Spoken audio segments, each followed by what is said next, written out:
Learning to sail, it can be a daunting task. So there's so much to learn. But what if you could own a very, very simple boat with minimum commitment that will help you learn over time while you have fun?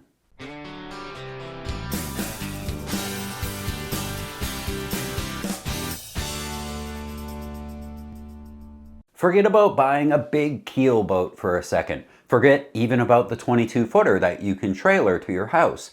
And forget joining a yacht club to crew or chartering down in the tropics. Those are all great ways to learn, but there's an even simpler way to start sailing for minimum cost, almost no real commitment at all, and your friends and family can come with you. A boat that is so cheap and simple and easy to own that you could be sailing by bedtime today if you're motivated and a little bit lucky. This, my friends, is the Wayfarer. And if you buy one, you'll be sailing today, learning today, and having a lot of fun in that process. It's so light you can tow it behind a bicycle. It'll fit in a parking space at home. It can launch from any boat ramp or even from a beach.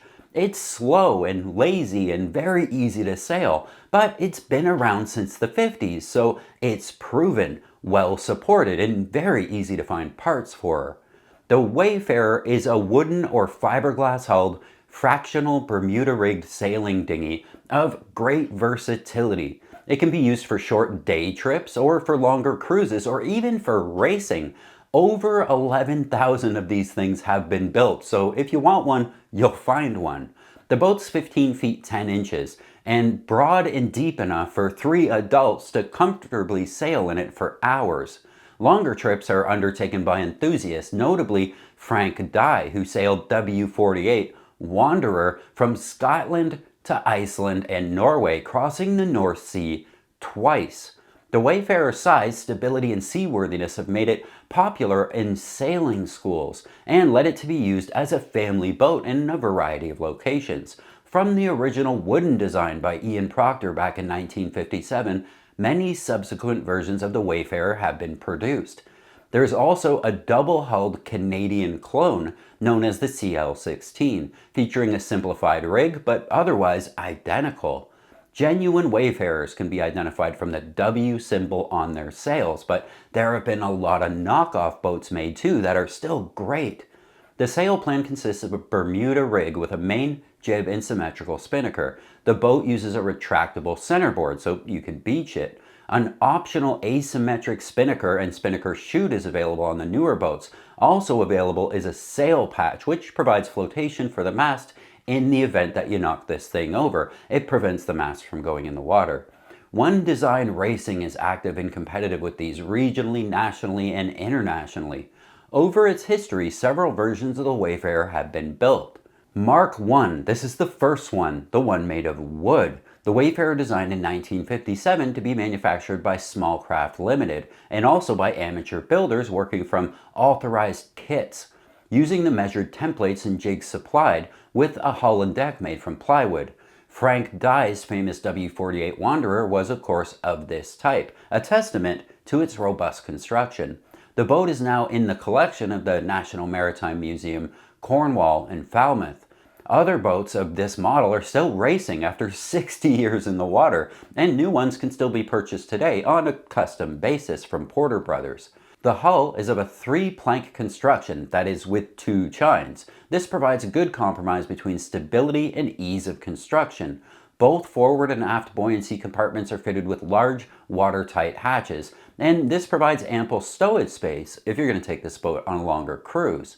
The large floor space with flat floorboards and good clearance under makes the Mark I a comfortable boat for 2 people to even sleep in when a boom tent is erected for shelter.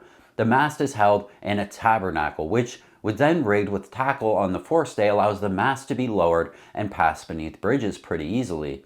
This feature was retained in subsequent models, as was this hull shape. The next version was the GRP, glass reinforced plastic, or fiberglass. It was introduced in 1965 and was similar in layout to the wooden boat. Over 2,000 copies of this model were made, and many are still in use throughout the world because, as we find out now, fiberglass lasts a really long time. In contrast to other glass models, This version has a large hatch to the forward buoyancy compartment, useful for stowage when you go on longer sails, and a forward bulkhead extending right up to the foredeck level. The Mark I has no side buoyancy and consequently does not suffer from a tendency to invert when capsized that plagued some of the later models we'll talk about in a minute. The Mark I was also available as a composite model with a GRP hull and bulkheads of plywood fore and aft and plywood side decks. The Mark I-A was a GRP model made in 1987, combining the structural improvements from the Mark II with greater storage space in the bow. A horizontal bulkhead divides the bow buoyancy tank, and both the upper and lower sections have large access hatches, creating more stowage space. Then came the Wayfarer Plus and Plus S. First produced in 1991, the Wayfarer Plus S was made with a sandwich construction for the hull and chines. This produced a boat that could compete with the original wooden boats in stiffness and weight while having the maintenance advantages of fiberglass. The forward tank has a full height bulkhead, just like the Mark I. The cruising version has a large hatch in the bulkhead to allow the tank to be used for stowage. Then came the Wayfarer World that was introduced in 1997 and was designed as a collaboration between Ian Proctor and his son Keith. Made with fiberglass with no woodwork, has a removable aft storage tank, a self-draining cockpit, and a spinnaker chute. This boat's getting exciting. The rudder sock is made of aluminum. Until the Mark IV, this was the only version with an asymmetric spinnaker, although it cannot be used in class racing except in the UK. It's proved successful in both racing and cruising, including a North Sea crossing in 1998. The Mark III was North America only, built by Abbott Boats in Canada. Production stopped in 2006 after a fire at the plant destroyed the molds. The company sustained a multi-million-dollar loss. An updated version incorporating the 2008 design improvements by Phil Morrison on the Mark IV is scheduled to begin for production in Canada in the future. The Wayfarer Cruiser includes an optional asymmetric spinnaker, which would not be allowed in racing. Mark IV, the Hartley Wayfarer, introduced in 2007, was a significant redesign by Phil Morrison.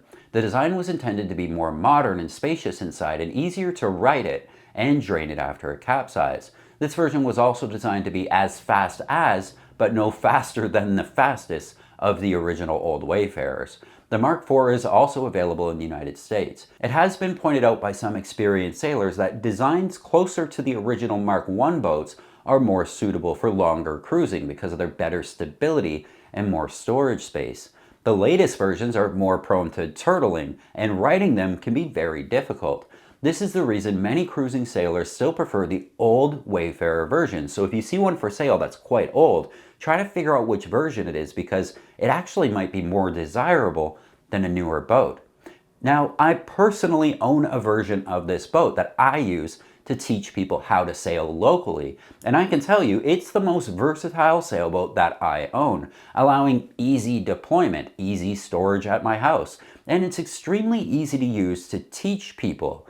They pick up on it within an hour or two out on the lake, and once they do, they're ready for more speed because yes, the Wayfarer is kind of slow and safe.